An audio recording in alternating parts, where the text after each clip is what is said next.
Hello students, welcome to class. आज की class में हम लोग जानेंगे क्लास 10 चैप्टर 12 इलेक्ट्रिसिटी से अपने एनसीईआरटी के क्वेश्चन, जिसमें हम लोग कवर करेंगे question number 11 and question number 12। तो चलिए बढ़ते हैं अपनी क्लास पर।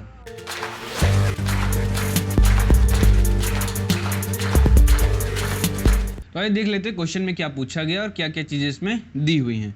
क्वेश्चन नंबर 11 कह रहा है कि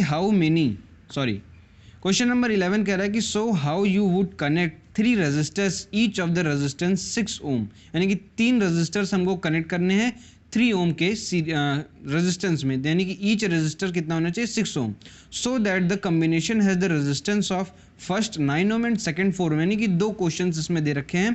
पहला हमको कनेक्ट करना है 6 रजिस्टर्स को, जिसमें हमको कितना निकल के आना चाहिए, रेजिस्टेंस कितनी निकल के आनी चाहिए 9 ओम। और फिर उसके बाद दूसरा दे रखा है कि हमको 6 ओम के रजिस्टर्स कनेक्ट करने हैं, जिसमें रेजिस्टेंस कितनी निकल के आनी चाहिए 4 ओम। तो सबसे पहले चलिए हम लोग बढ़ते हैं अपने क्वेश्चन पर। तो इसमें देखिए सबसे पहले हम लोग को किस तरीके से कनेक्ट करना है ये चीज़ें पूछी गई हैं। तो सबसे पहले वाले केस में हम लोग डायग्राम बना लेते हैं कुछ इस तरीके से कि ये जो दे रखा है ये आपका क्या है 6 ओम का एक रजिस्टर हो गया। फिर इसके बाद ये इस तरीके से डिवाइड कर लेते हैं और यहाँ पर ये कैसा हो जाएगा, अब ये हो जाएगा पैरेलल। ये कैसा हो गया आपका पैरेलल हो गया। और ये भी कितना हो गया 6 ओम का ईच। इसमें कहा गया था कि 3 रजिस्टर आपको कनेक्ट करने हैं, ये 3 रजिस्टर हमारे हो गए। इसको कर सकते हैं ए, बी, सी एंड डी। ठीक है, अब इसमें आप देख रहे हैं कि ए और बी जो है आपका, तो यहाँ पर हम लोग लिख लेते हैं कि ए बी इन सीरीज। जब ए बी सीरीज में है तो R S is equal to कितना हो जाएगा हमारा 6 ओम हो जाएगा। ठीक है, अब हम लोग आगे बढ़ते हैं, बी और सी से लेते हैं। तो फिर उसके बाद आपका बी और सी इज इन पैरेलल। बी और सी आपका किस में है, पैरेलल में है। तो यहाँ पर क्या अप्लाई हो जाएगा 1/r is equal to R P ले लेते हैं, क्योंकि आर पैरेलल की बात हो रही है, जैसे आर एस यहाँ पे सीरीज की बात हुई थी, वैसे क्या हो जाएगा हमारा R1 प्लस 1/r2। तो ये क्या हो जाएगा 1/6 प्लस 1/6। तो यहाँ से हमारा कितना निकल के आ जाएगा 2/6। तो यानी कि 1 कितना हो जाएगा 3 हो जाएगा, यानी कि RP की वैल्यू क्या हो जाएगी हमारी 3 हो जाएगी। ठीक है, कोई प्रॉब्लम नहीं, यानी कि 3 ओम हो जा रही है यहाँ पर, और ये भी 6 ओम है। अब इसके बाद हम लोग को क्या चाहिए, रेजिस्टेंस इन कॉम्बिनेशन, क्योंकि यहाँ से पूरा हम लोग को चाहिए, क्योंकि पूरी की बात की गई है कि पहले केस में कितना निकल के आना चाहिए, पहले के केस में हमारा निकल के आना चाहिए 9 ओम। तो चलिए इसको हम लोग सॉल्व कर लेते हैं। इसके बाद क्या है रेजिस्टेंस इन कॉम्बिनेशन। कॉम्बिनेशन का रेजिस्टेंस क्या हो जाएगा RS प्लस RP। तो RS की वैल्यू कितनी दे रखी है 6 ओम, और RP की वैल्यू दे रखी है 3 ओम। दोनों कितना हो जाएगा हमारा 9 ओम, जो कि जैसे हमसे पहली कंडीशन में कहा गया था कि हमको 3 रजिस्टर कनेक्ट करना है 6 ओम के इसमें। ठीक है, ईच कितना होना चाहिए 6 ओम। तो इससे पहले हमारा क्या हो जाता है, सॉल्व हो जाता है कि 9 ओम निकल कर हमारा आंसर आ चुका है। अब हम लोग बढ़ते हैं सेकंड पे, जिसमें हमसे क्या डिमांड की गई है कि 4 ओम की बात की गई है। तो 4 ओम के लिए हम लोग यहाँ पर क्या करते हैं, इसको डिवाइड कर लेते हैं। जैसे ये हो गया हमारा अब सेकंड पार्ट, जिसमें हमसे 4 ओम की बात की गई, यहाँ से हम लोग इसको कर लेते हैं अलग।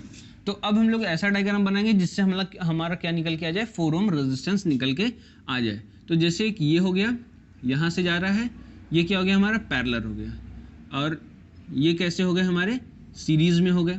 ठीक है, इस तरीके से ये A हो गया, ये B हो गया, ये C, ये D, इस तरीके से हो जाता है। और ये ईच कितना रखना है हम लोग को 6 रखना है, 6 ओम रखना है, जैसे कि क्वेश्चन में दे रखा है। तो अब इसके बाद यहाँ पे भी सेम उसी तरीके से अप्लाई होगा कि B और C क्या है हमारा, B और C इज इन सीरीज। तो क्या हो जाएगा हमारा RS is equal to 6 plus 6 ohm, तो कितना हो जाएगा 12 ओम। ठीक है, अब इसके बाद क्या हमारा A से लेकर के C तक की जब बात की जाए, तो A से C तक क्या हो जा रहा है, यानी कि जो सीरीज में जो बात है वो क्या हो जा रही है, पैरेलल में भी आ जा रहा है, यानी कि जो हमारा सीरीज है is with in parallel combination. तो यहाँ से हमारा क्या हो जाएगा RP की जब वैल्यू हम लोग रखेंगे, जब हम लोग पैरेलल की बात कर रहे हैं, मतलब इसको ऐसे लिख सकते हैं कि third register is in parallel. तो देयरफॉर क्या हो जाएगा 1/RP इज इक्वल टू क्या हो जाएगा हमारा 1/R1 प्लस 1/R2, और ऐसे ही सो ऑन, ये चलता जाता है। तो यहाँ पर क्या लिखेंगे हम लोग 1/R1 की जगह क्या लिखेंगे 1/12 और प्लस R2 की जगह क्या लिखेंगे हम लोग 1/6। अब इसमें एलसीएम क्या हो जाएगा हमारा 12 एलसीएम हो जाएगा और ये 1 और प्लस 2 यानी कि 3/12 क्या हो जाएगा हमारा, ये निकल के आ जाएगा। इसको हम लोग कट करेंगे तो 1 कितना हो जाएगा 4। तो यानी कि इस केस में भी हमारा कितना निकल के आ गया 4 ओम आकर के निकल गया हमारा रेजिस्टेंस। यानी कि सेकंड भी केस में जो क्वेश्चन की डिमांड थी कि फर्स्ट कंडीशन में हमारा 9 ओम आना चाहिए, सेकंड कंडीशन में 4 ओम आना चाहिए, ऐसा आपको स्ट्रक्चर बनाना है। तो ये रहा हमारे स्ट्रक्चर, पहला स्ट्रक्चर ये है और दूसरा स्ट्रक्चर ये रहा। इसमें और भी कई तरीके से हैं, आप उसमें भी कर सकते हैं, पर सिंपल ये रहेगा आप इस तरीके से बना करके अपना आंसर निकाल सकते हैं इस केसेस में। इसमें कई अलग अलग स्ट्रक्चर भी बन जाते हैं, ठीक है, जैसे जिसको आसान पड़े वो वैसे बना सकता है। अब बढ़ते हैं हम लोग अपने नेक्स्ट क्वेश्चन पे। तो देख लेते हैं क्वेश्चन नंबर 12 में क्या दिया रखा है और क्या क्या चीज़ें इसमें पूछी गई। क्वेश्चन नंबर 12 कह रहा है कि several electric bulbs design to be used on a 220 volt electric supply lines are rated 10 watt. So how many lamps can be connected in parallel with each other across the two wire of 220 volt line if the maximum allowable current is 5 ampere? जिसमें हमको ये बताना है कि कितने bulb हम लोग connect करें कि 220 वोल्ट की जो लाइन पास हो रही है, जिसमें मैक्सिमम अलाउंस कितना है 5 एम्पियर का है। तो देखिए अब क्या क्या चीज़ें दे रखी है, उसको सबसे पहले हम लोग लिख लेते हैं कि हमारी जो पोटेंशियल डिफरेंस V है वो कितना है 220 वोल्ट है। फिर उसके बाद पावर ईच बल्ब कितना कंज्यूम कर रहा है, इसको देख लेते हैं। पावर ईच बल्ब कंज्यूम कर रहा है 10 वाट। कितना कंज्यूम कर रहा है 10 वाट ईच बल्ब कंज्यूम कर रहा है और आई की वैल्यू अपन दे रखी है 5 एम्पियर। तो सबसे पहले हम लोग इसमें निकाल लेते हैं रेजिस्टेंस इन ईच बल्ब। ये हम लोग यहाँ पर लिख लेते हैं रेजिस्टेंस इन ईच बल्ब। तो वो क्या हो जाएगा हमारा R is equal to V² by, bulb की बात की गई तो P पावर ले लिया जाएगा क्योंकि ईच बल्ब के लिए कितना है 10 वाट लिया जा रहा है। तो V² यानी कि 220 इंटू 220 और P की वैल्यू हमारी कितनी दे रखी है 10। एक जीरो से एक जीरो कैंसल आउट हो जाएगा। 22 इंटू 22 करेंगे तो 484 और प्लस ये आपका जीरो, यानी कि 4840 ओम का रेजिस्टेंस सारे बल्ब पर अप्लाई हो रहा है। अब इसके बाद हम लोग क्या निकालते हैं, अब इसके बाद हम लोग निकाल लेते हैं कि रेजिस्टेंस इन द सर्किट, कि पूरे सर्किट पर कितना रेजिस्टेंस लग रहा है। रेजिस्टेंस इन द सर्किट, कि पूरे सर्किट में कितना रेजिस्टेंस लग रहा है, इसको R डैश लिख लेते हैं। R dash is equal to क्या हो जाएगा V बाई आई, क्योंकि पूरे उसमें सर्किट में है तो I एम्पियर में जा रहा है। तो ये कितना है हमारा 220 और करंट कितनी की सप्लाई हो रही है 5 एम्पियर की। इसको यहाँ से हम लोग कर लेते हैं, कितना हो जाएगा 5 4 द 20, 5 4 द 20, यानी कि पूरे सर्किट में कितनी रेजिस्टेंस चल रही है 44 ओम की रेजिस्टेंस आपकी चल रही है।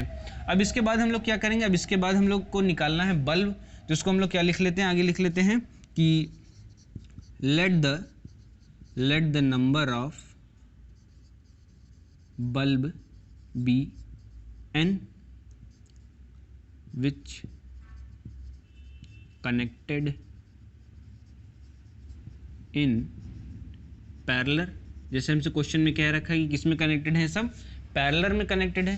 तो इसको हम लोग यहाँ पर लिख लेते हैं कि 1/R dash is equal to 1/R plus 1/R, और ये कहाँ तक जाना है n टाइम्स तक जाना है, n टाइम्स तक जाना है। तो हम लोग को क्या चाहिए, नंबर ऑफ बल्ब चाहिए। तो इसको हम लोग क्या लिख सकते हैं कि 1/R dash is equal to n/R। अब क्या निकालना है, सिर्फ n निकालना है, तो हम लोग यहाँ पे लिख लेते हैं क्या हो जाएगा हमारा R/R डैश। अब R की वैल्यू हमारे सामने है, R की वैल्यू हम लोग कितना निकालना है 4840 अपॉन R डैश की वैल्यू हमारी कितनी है 44। अब इसको हम लोग कट कर लेते हैं, 2 से 2 हो जाएगा 4, फिर उसके बाद इसको काट लेते हैं, 2 से 2 2 ज़ा 4, 2 4 ज़ा 8, 2 2 ज़ा 4 0, फिर 2 से 1 1 हो गया, ये 1 हो गया 2, फिर 1 एंड 0। 11 से काट लेते हैं आराम से, 11 1 ज़ा हो गया, फिर 11 1 ज़ा हो गया 0। तो यानी कि हमको बल्ब कितने नंबर ऑफ बल्ब हमको चाहिए 110 बल्ब यहाँ पर चाहिए, ठीक है, इस पूरे सर्किट के लिए। तो ये हो गया आपका क्वेश्चन। अगर आपको कोई भी डाउट होता है आप कमेंट करके ज़रूर पूछिएगा, आपके क्वेश्चन का आंसर दिया जाएगा। इसको आप वीडियो को पॉज करके आराम से नोट डाउन कर सकते हैं। वीडियो का कोई भी पार्ट अगर आपको पसंद आया तो इस वीडियो को लाइक करिएगा। Thank you.